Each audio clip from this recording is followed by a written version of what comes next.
Welcome to the Painter Marketing Mastermind podcast, a show created to help painting company owners build a thriving painting business that does well over $1 million in annual revenue.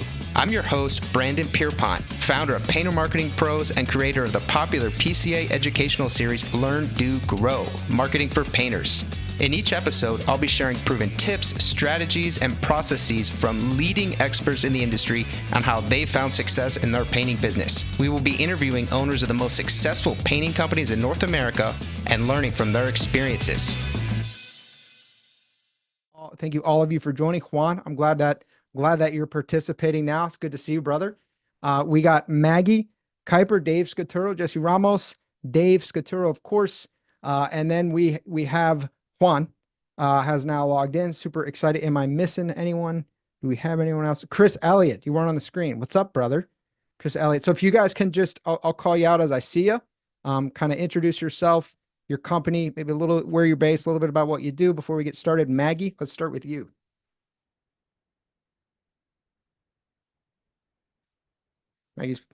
Maggie's is on mute. Are you guys hearing me? Yeah, it says the host has to unmute us. Okay. All right. My team will make sure That's you guys what are this all meant. unmuted. Do you not know what that means? You know what? I used to know what it meant, and I'm having a slow day. That's fine. It's been a big day for y'all. It's been really fun. Yeah. This has been awesome. Sweet. Good job, Dave. My name is Maggie Kuyper. I'm one of the owners at Harpeth Painting and CEO. We are a commercial residential company in Nashville, Tennessee. We do everything from new construction to repaint in both divisions, as well as specialty finishes and a bunch of other fun stuff. We learned from Dave Scaturro to diversify often and early.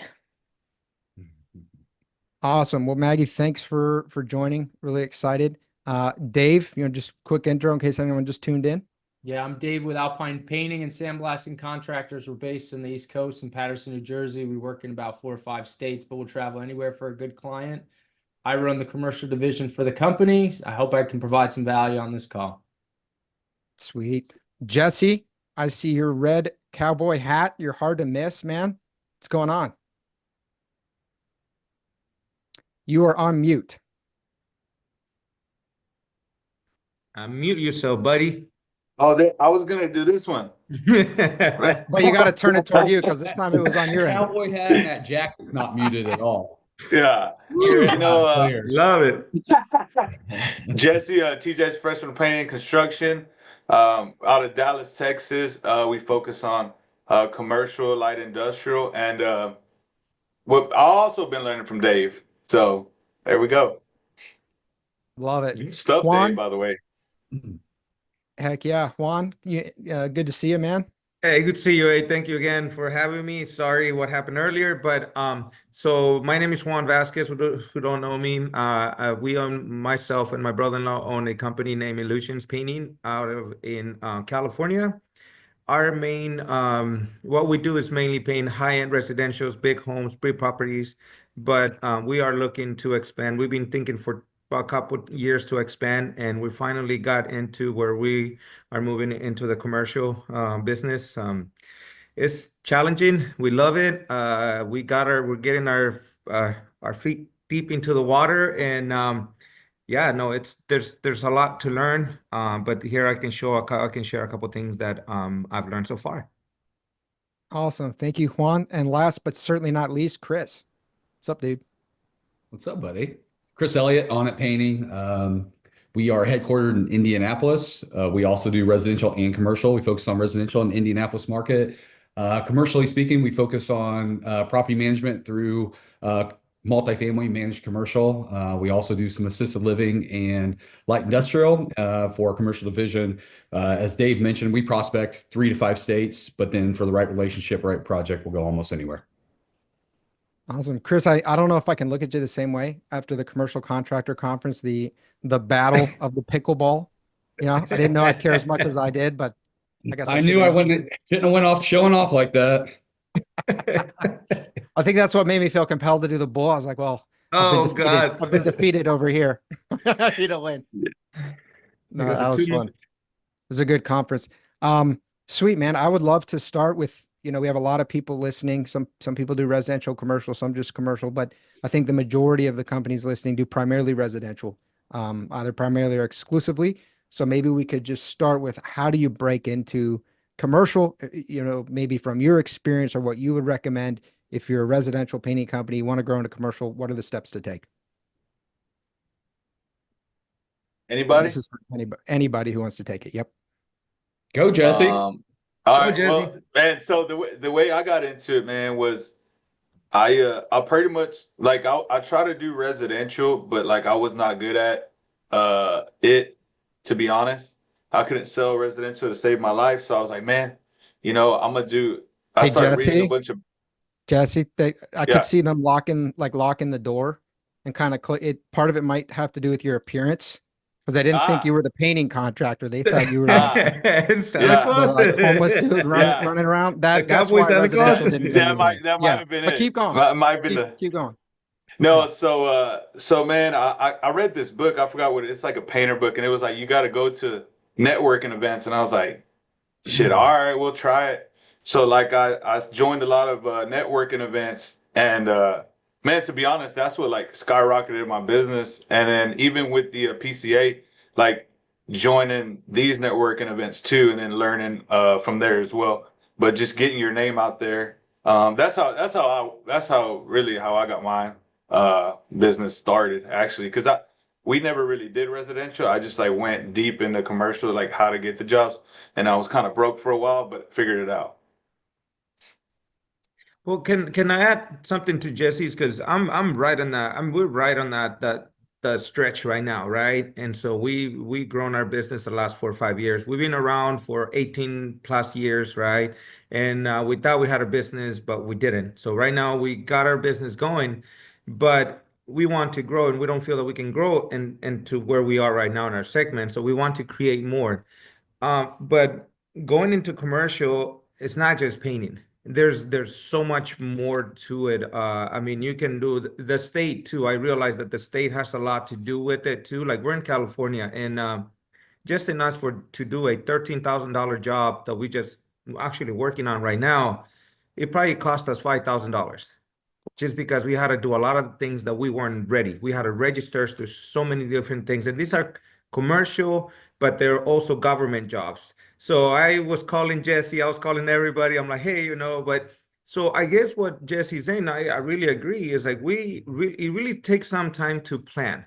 We don't just jump into there. We can go do a little commercial job and then really just go through it, but we need to really inform ourselves and educate ourselves. That's actually what we're trying to do. Here with Chris, I have Jesse, that we're in this group, and that has been so helpful for me to understand that I need all this work in order to get a job, we got to walk a mile, and we're walking like 5 miles right now, but we know that once we get there, we've done all the work. So that if someone's getting started, I think that's very important. I think it's super key to make sure you start small, both from a production standpoint as well as a financial standpoint. It may or may not be common knowledge, but a lot of commercial work, there's a delay in pay, even on some DTO work. Commercial repaint, you still have property managers that have to cycle it through, their company's billing cycle. You're not going to walk away with a paycheck. So on Juan's $13,000 bill, he might not see that $13,000 for 30 to 60 days, which is normal and not illegal. And so I think it's important, as you're dabbling or dipping your toe, or as Juan said, putting his whole foot in the world of commercial, that you are making sure that you're very, very cash sound. Also, as you get bigger into it, you're going to need to be able to pre-qualify for some work potentially, even for some commercial repaint work. And so you do have to have strong financial statements, and the paperwork.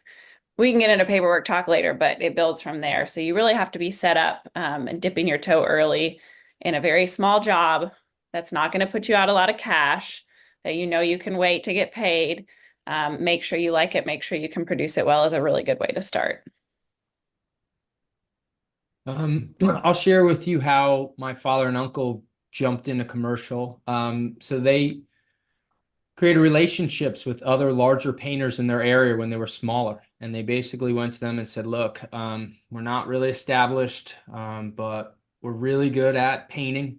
And we want to learn from you and help you. So is there any way on your next job you would consider using us as your labor force, subbing out the job to us? And they worked for this contractor for about 3 years. And they primarily did schools. They learned the ropes. They figured out how to do a school effectively, when it had the job had to start, when it had to finish. They learned the ins and outs, and then they learned the paperwork. And then from there, they can be like, all right, well, we got to figure it out. So now we can go on our own and start bidding our own jobs. So it was a stepping stone towards getting in and breaking into a market, because, you know, that was public work, right? Which is different than private work, at least in our area. And it was, you know, there was a big learning curve involved. So they had a safety blanket, that somebody that kind of taught them along the way, so they didn't have to take all the punches themselves. I love that. That's such a phenomenal idea, especially if you have a structured plan in place, because it really de-risks what you're doing, but it also allows you to build a portfolio.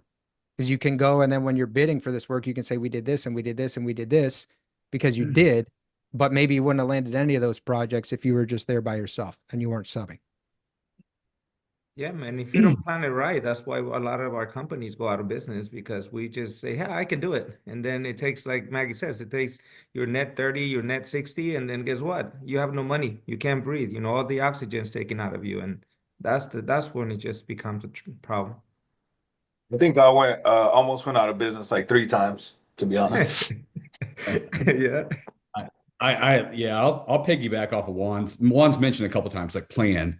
And I would just urge anyone to, I think most business owners have a vision problem. Like, they don't really look into the future, and we're tasked with that burden. We have to look into the future, and what do we want our company to look for or look like? What's our aspirational goal? And then make sure that before you go into commercial, that you actually are aligned, and that is the way you see the future for your company, and don't just jump into it. So there's a lot of, because then once you have that vision and you know you're in alignment, then you can start to work it backwards. And if you have a good vision, your vision should be setting up the strategic framework of your organization. So we want to, as an organization, accomplish this, this, and this. So then your strategic framework should be built off of those aspirational elements of your vision, right? And so as long as commercial plays into that, then great, start to pursue it, start to educate yourself. As Dave said, you can join a peer group, you can get a coach, you can join an association like the PCA, and you start learning from others who have already done this, who have already taken some lumps, and you can benefit from, you know, maybe save yourself a little bit of pain. And then on a spectrum, you have intentional and you have incidental. I would urge everyone to be very intentional and not just try to do everything for everybody, as we've all heard. Sniper approach, like, if we're going to lean into commercial, we're going to work with GCs, and we're going to do multifamily new construction, or we're going to pursue CapEx projects through property management.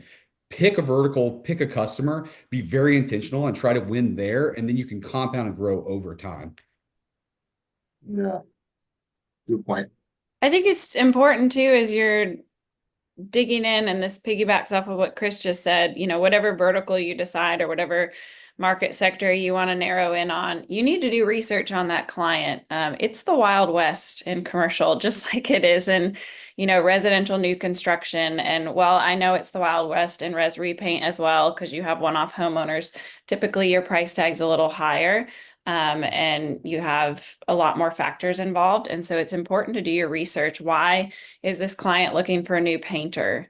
Are there other trades that you can reach out to, you know, and see if they've worked with these people? And that's, networking is both to receive clients, but networking is also to make sure that you're meddling into the right clients. And so we network with a lot of other trades, and learn, like, hey, who are you working with? Hey, have you worked with them? Have you had a good experience, etc. And so making sure you're doing your research as well. You cannot be desperate and greedy if you're going to get into commercial paint.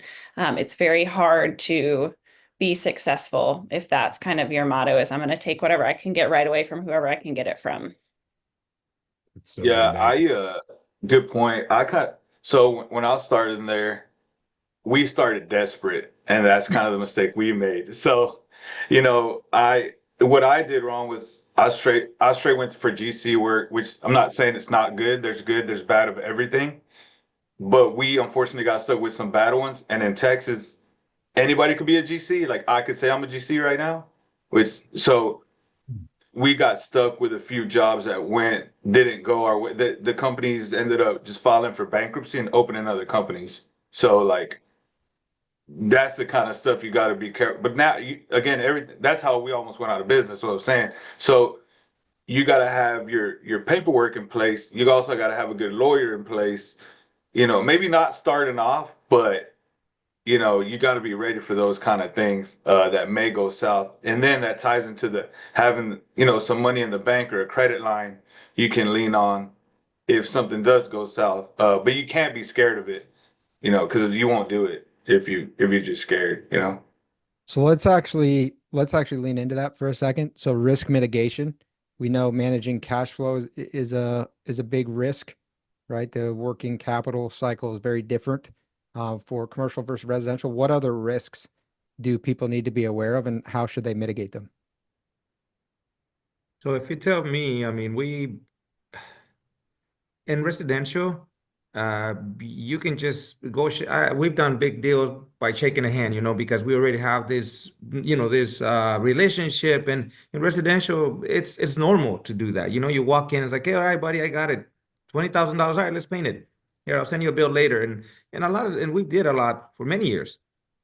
In commercial, we've seen that it is different. There is paperwork for everything, and there's a procedure for everything. And us residential painters, sometimes we're not used to that. And so even your, project manager will be like, oh yeah, I got the deal going. I'm like, oh yeah, but what about this? What about that? So that's something that we deal with big commercial jobs too. So they go for over a year. I mean, residential jobs. So we're kind of used to those things, but it's still different. And for someone who's coming from residential, understand that part. The other is having an attorney or someone who can advise you on certain things. I think that's very important. We had to learn the hard way, and it is not cheap. So that is important. Yeah, anyone who wants to run with the big dogs and wants to be successful in commercial, you've got to have a good lawyer, you've got to have a good insurance agent, you've got to have a good banker. And if you don't have those, even as a solid residential company, you need to be looking into that as a 2025 goal. Those are cheap insurance if you're paying $250 for your lawyer to review your first commercial contract to make sure that there's not fine print that holds you That's accountable right. for things you're not aware of. You need to make sure you have a quick phone call to your insurance agent and their cell phone. You should have your insurance agent's cell phone number to be able to ask him, a question about coverage for something. And then same thing like Jesse commented on, at some point in time, you will want a line of credit in your kind of portfolio, and you need to make sure that you have a good banker that's going to get you a good one and get you taken care of quickly and cleanly. Awesome. Yeah. If you guys have a good understanding of your financial statements and cash flow projections. And so, you may not need it right away, but eventually like layering in a fractional CFO or fractional controllership. Because if you're running all residential right now and you're going to make a transition to commercial, you're probably going to go from cash to accrual, and you're going to need somebody to kind of help you through that process.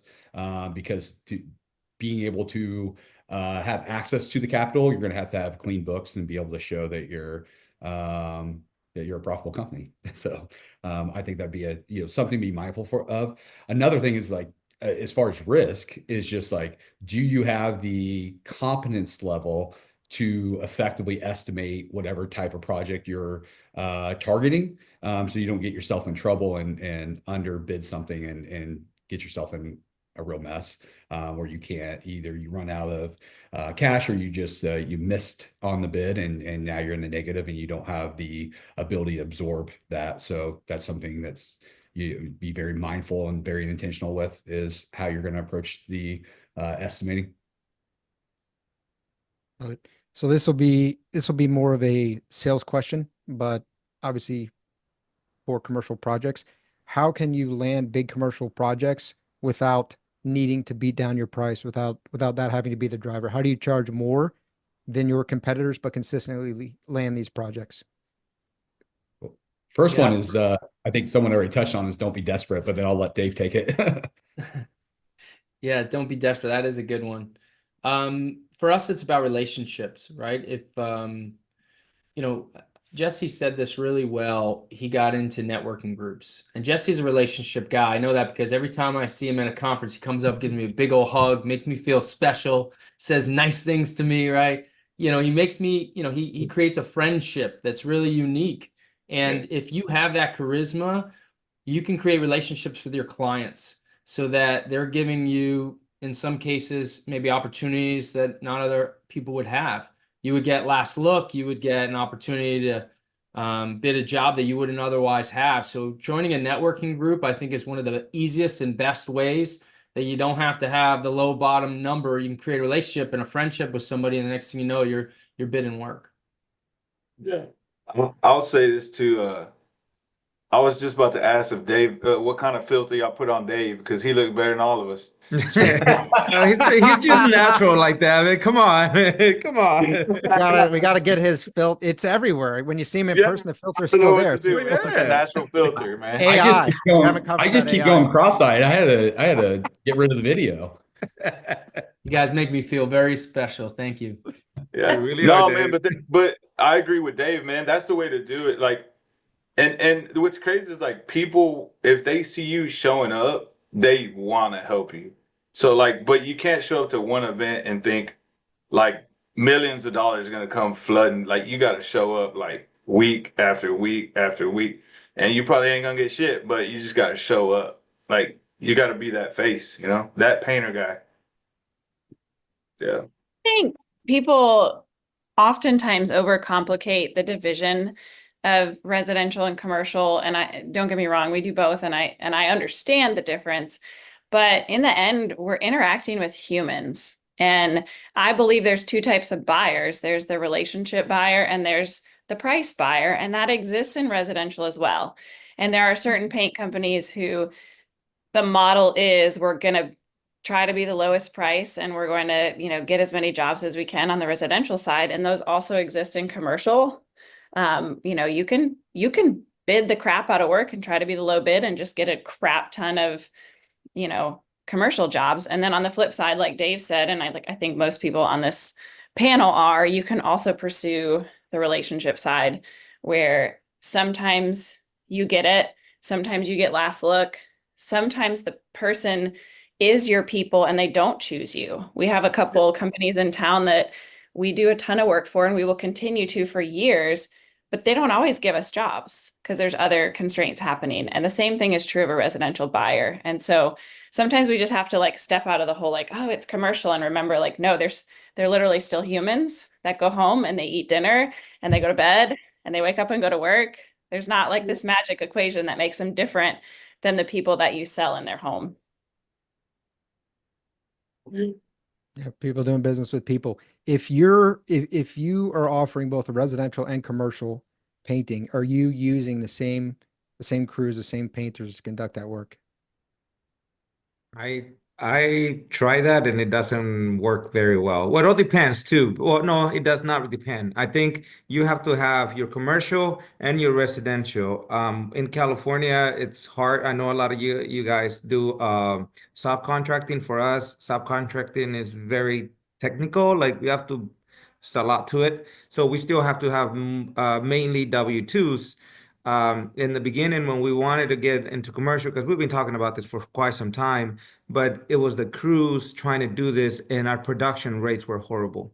So then we got into a little bit of getting a different crew, and now now they're getting better. So yeah, no, I personally would not do it.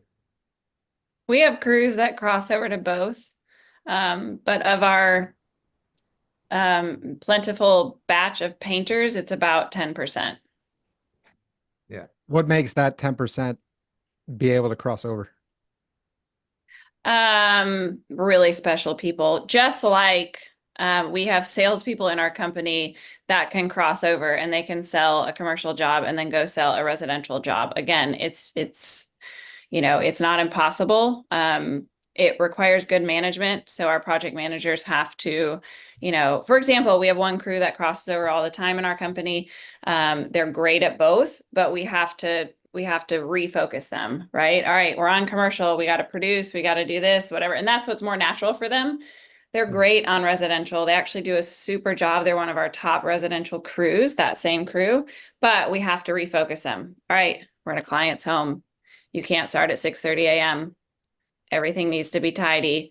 You kind of have to just refocus them. But yeah, out of a lot of painters, it's not all of them. I think almost a different frame, like a mental frame of how they're approaching it. Yeah, Which I and think ping leads, ponging is hard. Like yeah.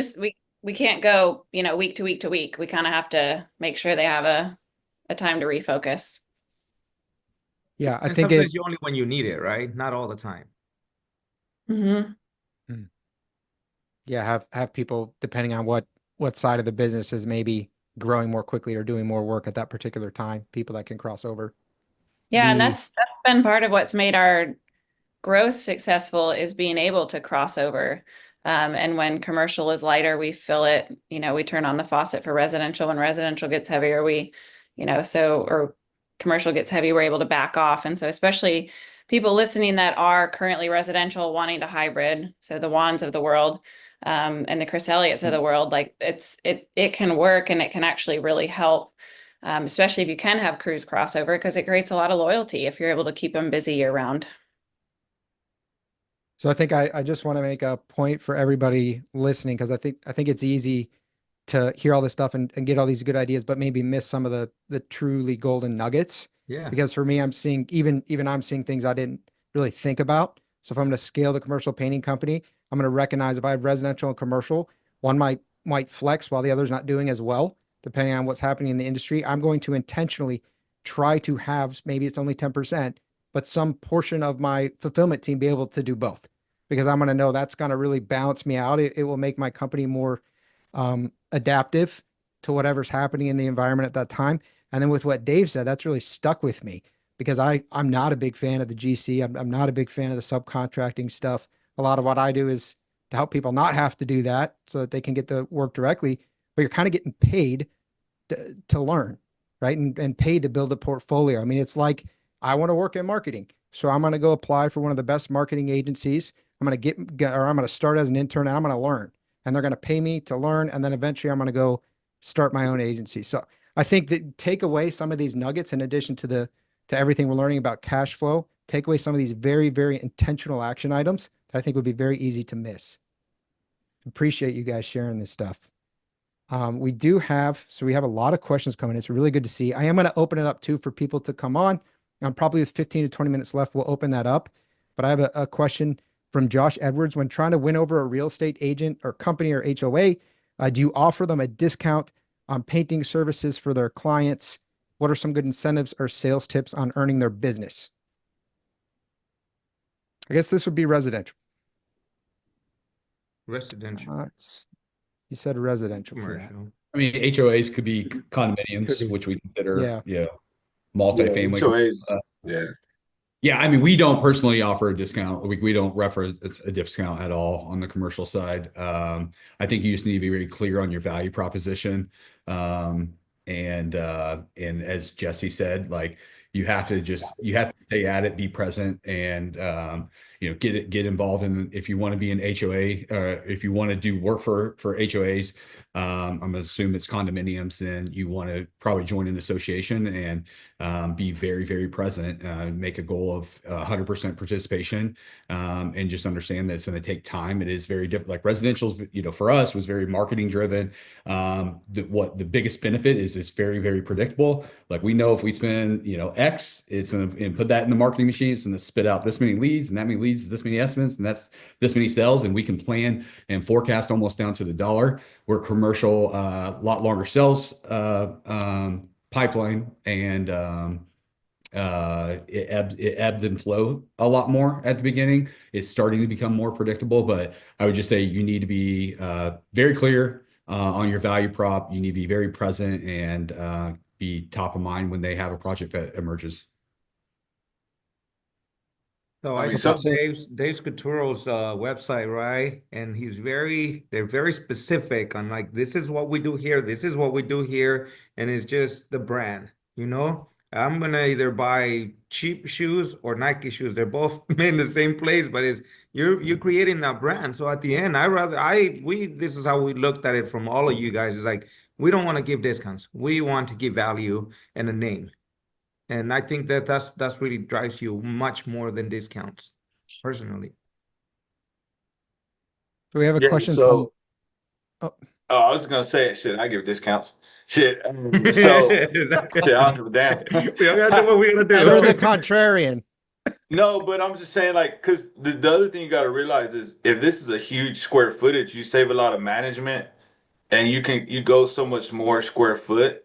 So like that's another factor you got to kind of look at because you're like, well, if I'm used to doing a small job, making 50%, like you can take a couple percent off because you're going to be at the same job for a month.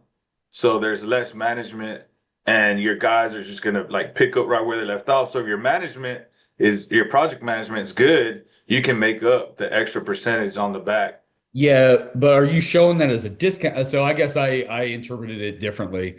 Like, will we tighten up the margin to earn a relationship? Yes. Do we Yeah. represent a discount to the client? No, because I just don't think if you're giving a discount, you're trying to influence behavior or influence a decision, and I just think it's different residential to commercial. Yeah, yeah, it was more like that. More we'll Do you mess show a with the discount on your margin. proposal, or you just Yeah, come yeah. higher? What's that? Are you showing a discount on the proposal, or are you just coming in tighter margin? Oh, hell no. No discount on proposal. Just Yeah, coming in tight on the margin. yeah. And maybe I think we both interpreted the question differently, but I think it was good to clarify. So Yeah, Tony's. negotiations are a thing. And conversations on pricing are a thing. And even in some of the commercial repaint where like we have property managers that reach out and say, hey, like I know you're slower in the winter. So if I strategically create a budget for this project in this, what can we do on pricing, or I have this much to complete it, any way you can do it, those conversations do happen. And that's not discounting or, decreasing your quality. That's literally the world of commercial. Strategy. Yeah, absolutely. Yeah, that's I think there is a big difference between negotiation and discounting or cheapening your brand. And you're not going to negotiate with a homeowner on a $5,000 repaint, but you can negotiate on a 6-figure contract with a company that gives you a lot of business. And then kind of like what Maggie was saying, so like our whole goal, so like our company's goal is to create the relationship, but then to be able for them to like be able to talk about budget with us. That way it's not a weird thing. Cause sometimes you'll just be like, hey, this shit, I need 100K for this. I'm like, shit, it was gonna be 95, but let's go, Or hey, it was gonna be 110. We can eat a little bit on the margin and just make it up on project management, Shit. Yeah. So That's how we do it. Tony, Yeah, he's gonna set a podcast record for how many times he says shit. it is great.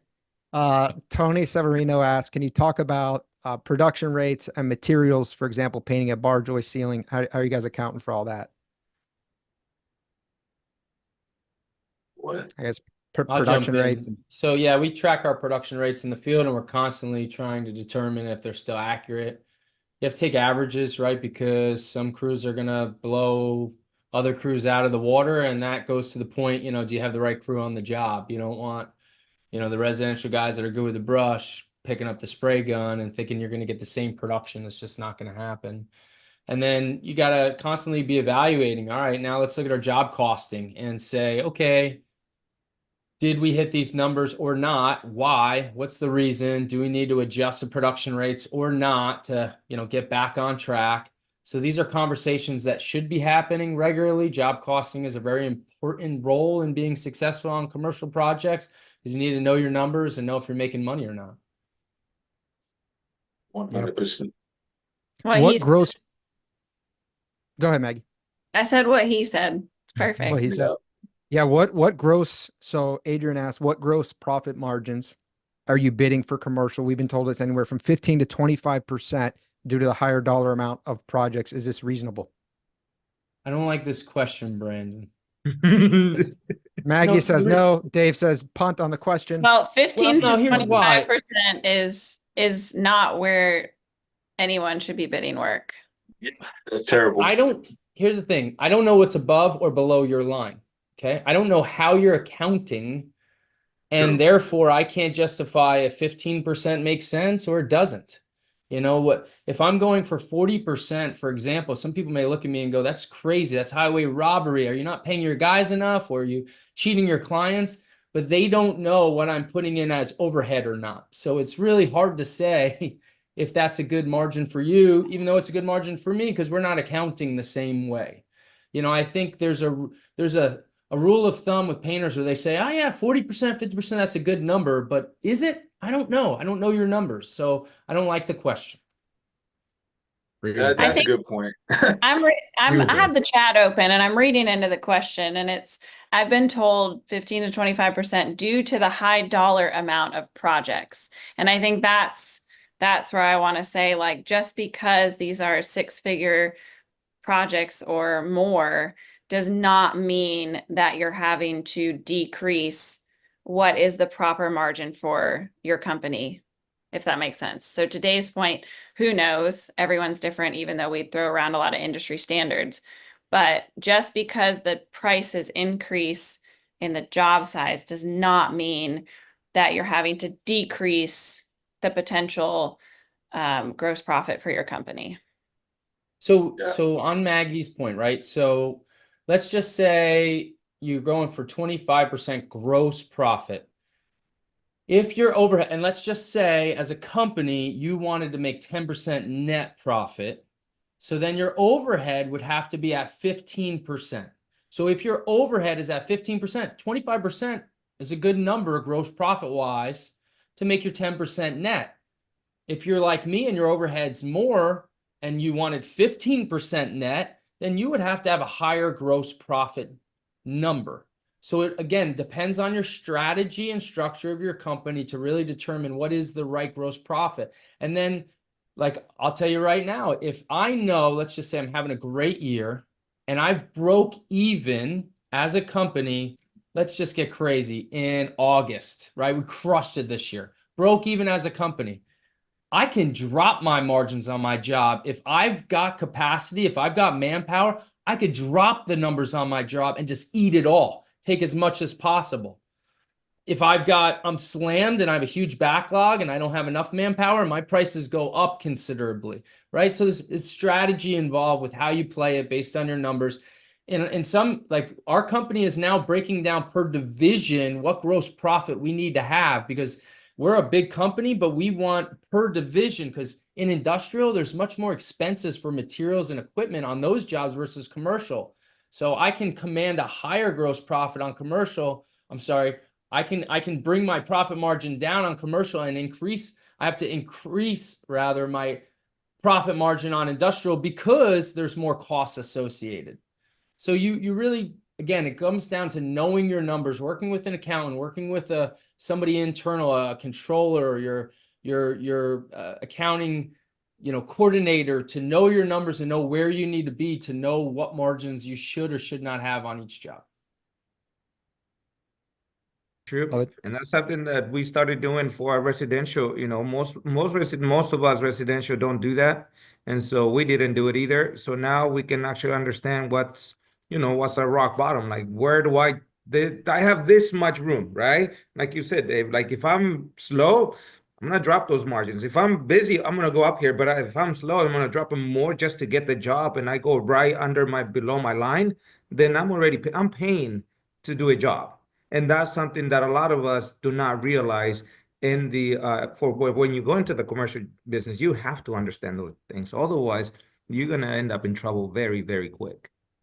If you cannot answer right now what your company's overhead is, either dollar amount or percentage, ideally both, then you need to take a back seat to commercial work. And you need to really be able to listen to what Dave Very just good. said. And you need to listen to what Dave just said eloquently and nod your head in agreement, not like you're drinking from a fire hose. Like that makes no sense. And I mean this out of love. But if you don't have those overhead understandings, to Juan's point, because you're going to have to pay a little bit more in insurance, more than likely, and you're going to have additional things that come up cost wise, and it's going to be extra work on the accounting end.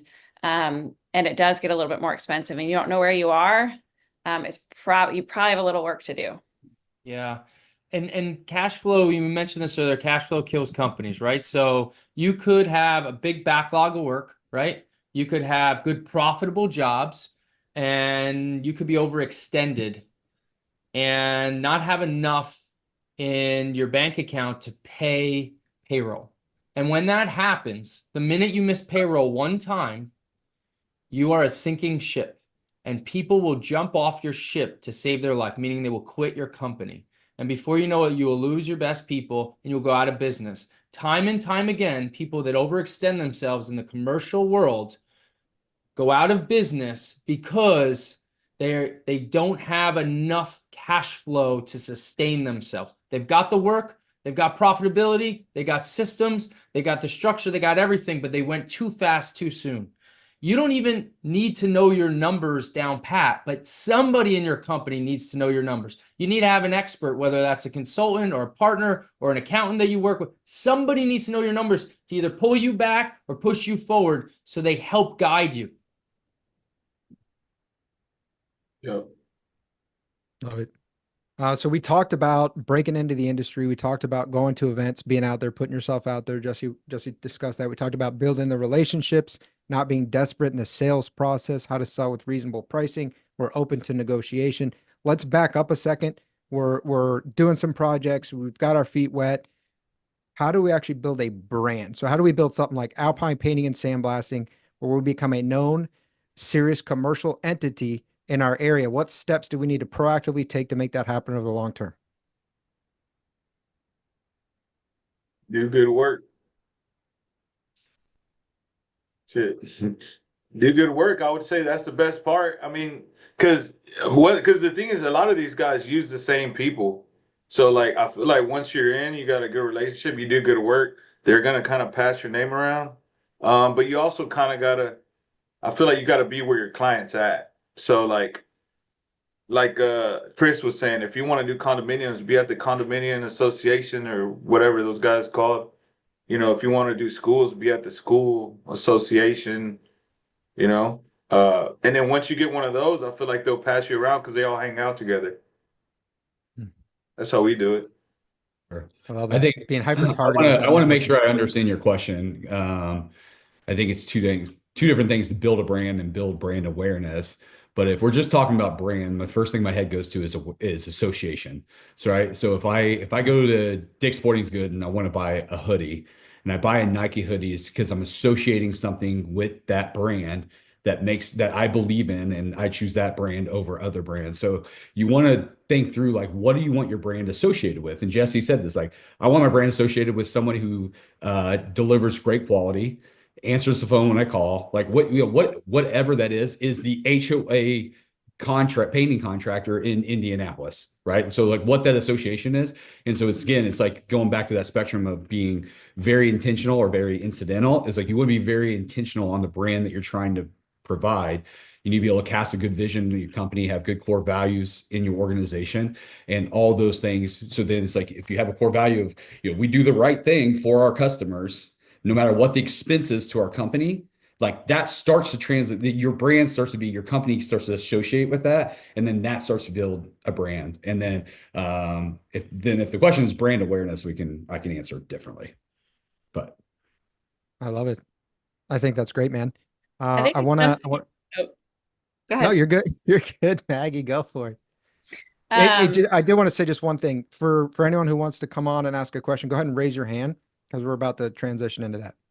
I love that he said, Maggie, go ahead, and then stopped again. Chris, no one was going to notice that. Fine. Sorry, Maggie. It's a good thing I love Brandon. For us, one thing we've learned, and it was through really awesome feedback from some of our commercial clients, not because we weren't doing this, but you need to have the bravery to be honest.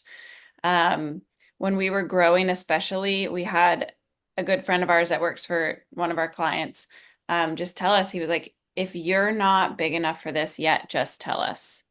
If you have overbooked yourself and cannot complete this project, please just tell us. And, you know, having the ability to put your ego aside and lead with integrity and honesty, because like Jesse said, this is a world of networking, and a PM at one position or a property manager at one position is probably going to be moving on and taking another job at another company. And then he's going to go off on his own. And it's kind of a little, you know, world of, like he said, they either all talk or they either all, you know, rotate around. And if you're leading with honesty, and if you're leading with integrity, and you're treating people well, it's going to be a huge impact. Yep. I think it's ties into another point of the difference between residential and commercial. Like if you're in a metro, you can kind of be a bad contractor and survive if you're willing to pay enough in marketing.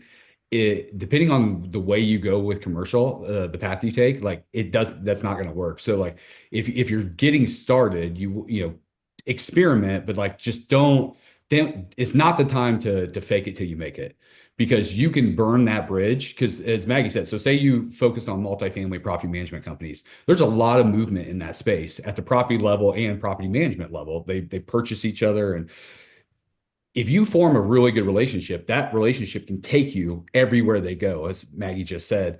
But also, if you do a really bad job, that's going to go everywhere they go. So you really can get yourself blackballed in the commercial world. And so you just want to be, when you take that step, like I said, like I would experiment. I would start to understand my numbers. I would hopefully be at a point where I can bring in some controllership, whether it's inside the company or a fractional situation, and, you know, make sure I have good production rates, and so that I don't get myself in trouble and I don't burn bridges that I can't repair. Awesome. We Brandon, have you're gonna hit me for this one, but I have to say this very quick because I keep hearing this a lot. Something that happened to me about 2 years ago is like I keep seeing these guys running and being so big, getting so big so quick. I understand that not everybody has that capability of doing that. A lot of these takes a lot of time to get somewhere where we need to go. So we need to understand that part, that yes, there we have some very unique people and we have a lot of them here, but the rest of us take a little bit more time. So take your time to prepare. Don't compare yourself to whoever's going faster than you, because then you're gonna fail. I love that, man. I think that's actually, no, I'm glad you brought that up, Juan. That's actually been one of the only negative pieces of feedback that actually stuck with me, I would say, from any of the kind of public stuff I do, like these webinars, roundtables, masterminds, is someone said, hey, it can make people feel kind of small or like they're not doing well enough, which is never the Yes. intention, but I see how it comes off that way. So I'm glad you actually pointed that out, because this is just, hey, this is what these companies are doing. This is how it's working. You can learn from what they're doing, but everyone's on their own path. Exactly. And it's the right Look, path. I see Brad over there laughing at us. Something my business Right. coach has told me before is just like reminding yourself that you're on the right path for you, and don't let comparison steal your joy. Right. Yeah, I love it. So we have Manuel. Let's let Manuel in. Appreciate your patience. What's going on, man? Yes, I see that some commercial contractors or commercial companies, they to do a job, they said you know, they charge 50% down payment and 50% at the end of the job. Some other companies will say, hey, you know, we'll pay you the whole thing at the end of the job, or we'll pay you when the county pay us, or something like that. How do you guys handle that situation? Because it's very important to have a cash flow, as Dave said in the beginning. Yeah. For us, it's a negotiation, right? So when we were smaller, we would not accept payment terms that would make us overextended.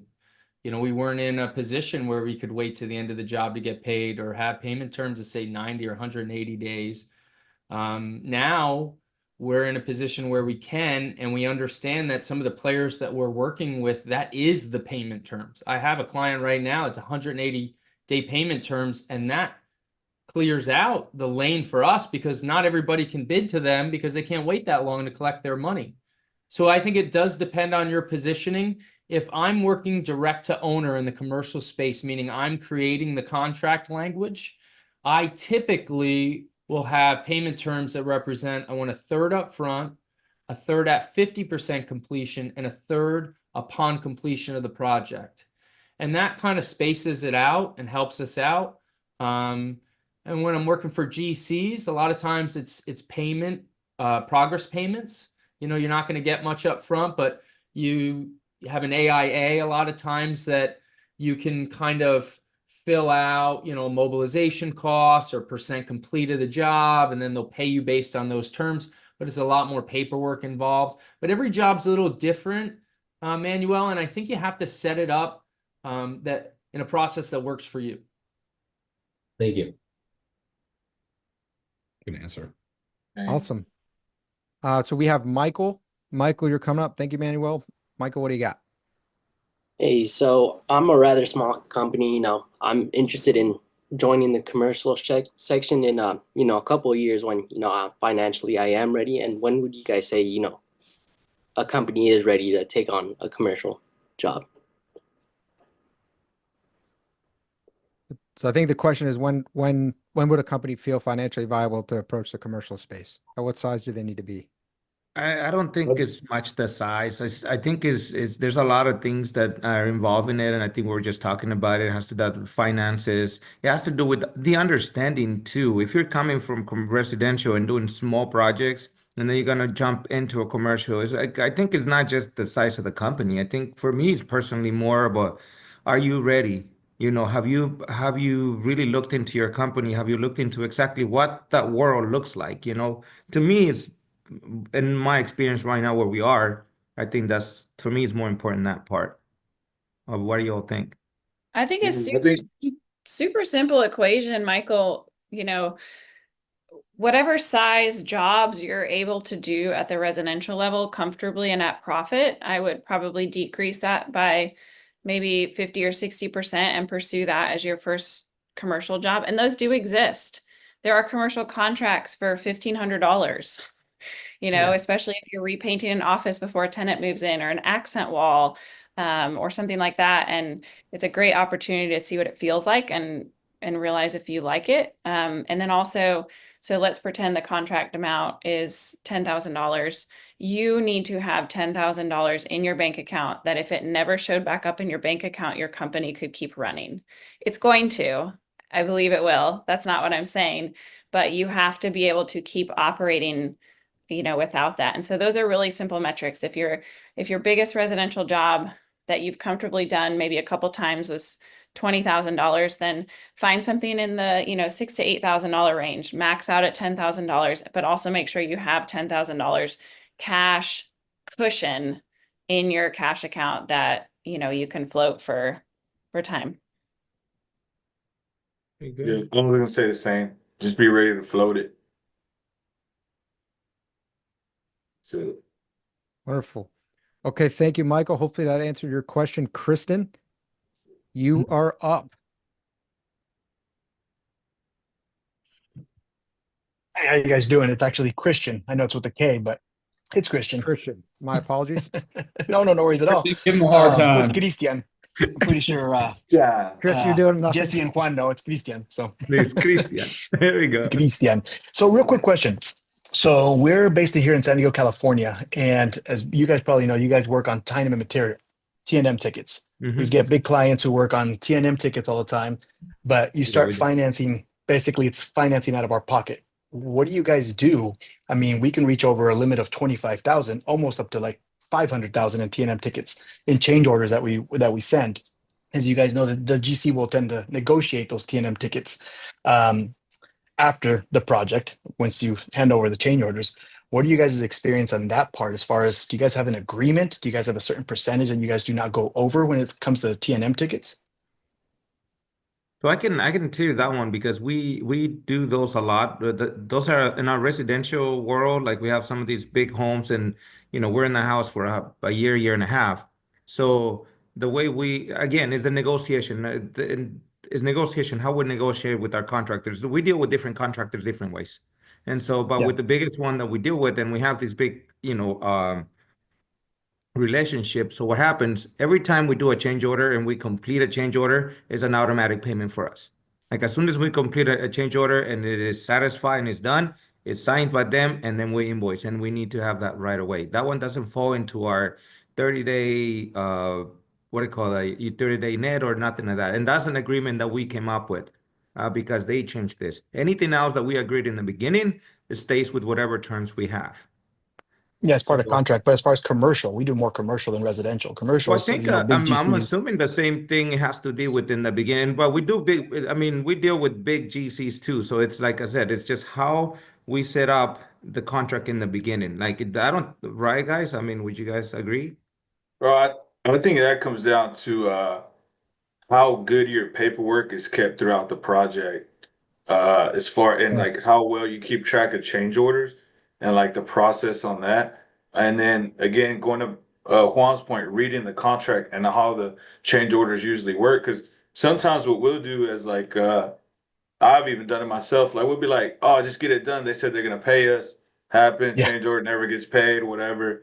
But that's like the documentation process. But also you got to read the fine print, and that's where your lawyer comes in place because a lot of times the superintendents will sign off, and then in the change orders, it'll say in the contract, it'll say like must be signed off by a certain person. So like they can even get you like that. You know what I'm saying? Exactly. Yeah. Yeah, we usually get We had- superintendents to sign. Yeah. No, go ahead. Sorry. I was going to say we had great advice, exactly what Jesse said. Make sure you know who should be signing it. Because we almost got in a legal battle with the GC because the person who signed it no longer worked for the company and was not authorized, and it was a solid close to $200,000 worth of change order work over the course of a project. And thankfully, it all got worked out. But also what you call your change orders, like the actual ticket that they're signing, needs to be verified with your lawyer, because we did learn that varies by state. Notice of work, sometimes you see that is not actually a change order. They can sign it and say, yeah, I noticed you did it. So like what you say is very important. You asked a great question. We don't have a limit on change orders. We freaking love change orders because we make a lot of money on them. It's guaranteed profit. It's control in what seems to be often chaotic world, because we do a lot of new construction. So we love change orders. We welcome them. And so I think, it's just a matter of making sure you navigate them, and everyone's going to do it differently, but definitely making sure that you on the front end know what to call it, who needs to sign it, when it needs to be turned in. Sometimes it's not on the same cycle as the AIA billing, et cetera. And so those things are all just details that unfortunately are going to be client by client based for the most part. Yeah. And depending on the job on the back end, of course, you make money on the back end with the T&M tickets. But the thing is, when you're financing a large project, a huge project, a project over $1 million, and our change orders end up being, over 200K, 300K sometimes, and you're negotiating with them, to get paid after 3 months. I was just trying to see how you guys actually maneuver that. I see Dave shaking his head. Maybe we're doing something wrong on our head, in order to get those change orders, the turnaround on the change orders. $1 million cash, Maggie said. Yeah. Christian, I would be concerned if I was 3 months out from getting paid from a GC and you have that many tickets. All right. So that's a flag to me. You're doing something wrong in regard to getting either the approval or, getting them submitted in a proper way, because the longer that contractor drags it out on you, the less likely you're going to get paid. When I love, we hunt change orders. We call them, additional work orders. Maggie said it really well. Every person you work with has a different process. The more established the GC, the more detailed the process and the harder it is to collect from that person. In some cases, early on, if I see that this is going to be a job that's going to be a lot of tickets involved, I'm going to their office and I'm asking who is the right person that approves the tickets. And I want to know exactly step by step, how do I follow this process so that we don't have too many tickets for you? Because look, I don't want to slow down the job, but I also want to get paid. So like explain this step by step so that I know how to do this the way you want me to. And when you go to that level of detail, you never get stuck for money in the end. You have the authority and ability to know, like, what can I do and what can I do in order to get paid? Who is the person? Who's signing off? You want me to send it to this person? I have to wait how long? Okay, great. I can move forward now and feel comfortable. If you just leave it up in the air and say, oh, they're eventually going to pay me, you're going to get negotiated down. You're going to get a portion of what you submitted. Love it. Perfect. Dave, thanks for answering that. We got to move on. I want to ask, I want one more question to get asked, and then we do have to wrap up within about 3 minutes here. I think it's an interesting question. So Philip Klein asked, for those that travel between states, how does that complicate the operations of your business? Insurance, bonding, paying for your subs, do they travel management, or any of you union in some states and non-union in others? I'd love to speak to this briefly, and I know Dave probably has, and Chris, a little bit more experience, but we do travel for key customers because that's what a gentleman from Alpine Painting told us to do. And we have had a lot of success with that. However, our first large out-of-state job, we were the only non-union company, which caused a lot of job site culture issues. We sent our subcontractors to the job, and we almost lost $700,000 thanks to change orders and a lot of hard work. We dug ourselves out of a hole, but it is extremely complicated and requires probably a lot more research than we gave it. In these types of questions, Phil, you're so smart and you always ask really good questions. So I'm gonna let Dave speak, but we have figured it out through very sloppy learning experience, and it can be lucrative and it can be a great relationship building piece. Yeah. We're very selective in who we work for out of state. It has to be a great client who we've had a track record of success with in the past in our local area in order for us to say yes to it. There's a lot of complications. If you have in-house labor, it's travel crews, and anybody knows travel crews who are painters, production slips a little bit. There's a lot of challenges. You got to build in some extra money, like bailing out your crew lead if they get a little wild at the bar. There's issues where if you're using subcontractors, that there's insurance requirements that maybe cover them in some states and not others. And that's one of our biggest liabilities, is getting a workers' comp claim from a sub that comes back and hits our policy, right? Affects our EMR. So there's a whole slew, and I know we're almost out of time, Brandon, so to be fair to you, there's a whole slew of concerns. If you go, in my opinion, slow and controlled, working with the right client, it can be a great experience. Otherwise, you could get hammered.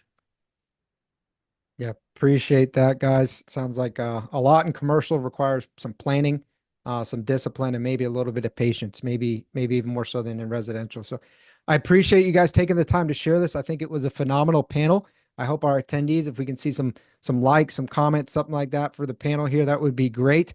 I learned a ton here, and I've been doing this for quite some time, so I know a lot was shared. Dave, Jesse, Chris, Maggie, Juan, I appreciate you guys. It's good seeing you as always. Thanks so much. Thank you. Thank you, Brandon. Awesome. See you. So yeah, it's always good to see you guys. So we'll be hanging out at Expo soon. So Oh, yes, sir. anyone who hasn't signed up for Expo, yeah. Yeah, they need It's to. gonna be a good time. Let's go have some Absolutely. drinks. When do we not? When do we not? Hey, no bull riding this time, okay? No bull, yeah, Are we- no, We'll keep it more kosher. Brandon than that. rode a bull.